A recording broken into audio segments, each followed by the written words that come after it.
അഴിമതി വിരുദ്ധ പോരാളിയും റഷ്യൻ പ്രതിപക്ഷ നേതാവുമായ അലക്സി നവൽനി ജയിലിൽ മരിച്ചിട്ട് ഇന്നേക്ക് ഒരു വർഷം. ജനാധിപത്യ സ്വാതന്ത്ര്യ പോരാട്ടങ്ങളുടെയും പ്രതിരോധത്തിന്റെയും പ്രതീകമായി മാറിയ നവൽനിയുടെ ജീവിതവും ജീവത്യാഗവും മനുഷ്യാവകാശ പോരാളികൾക്ക് പ്രചോദനമാണ്. റഷ്യയിലെ അടിച്ചമർത്തലിനെതിരായ പ്രതിരോധത്തിന്റെ പ്രതീകമായിരുന്നു അലക്സി നവൽനി.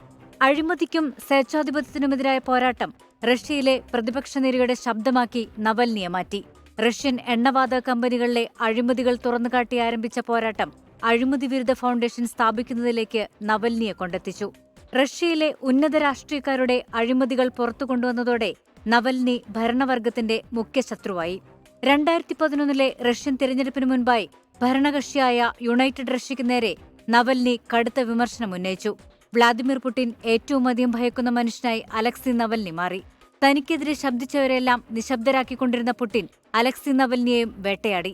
കള്ളക്കേസുകളിൽ കുടുക്കി ജയിലിലാക്കി. സൈബീരിയയിൽ നിന്നും മോസ്കോയിലേക്കുള്ള യാത്രക്കിടെ നവൽനിക്ക് വിഷബാധയേറ്റു.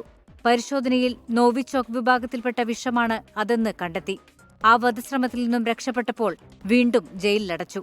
ആരോഗ്യം വഷളായിട്ടും ചികിത്സ നിഷേധിച്ചു. ഭീകരവാദമടക്കമുള്ള വലിയ കുറ്റങ്ങൾ നവൽനിക്കുമേൽ വീണ്ടും ചുമത്തി. 19 വർഷത്തേക്കു കൂടി ജയിൽ ശിക്ഷ നീട്ടി.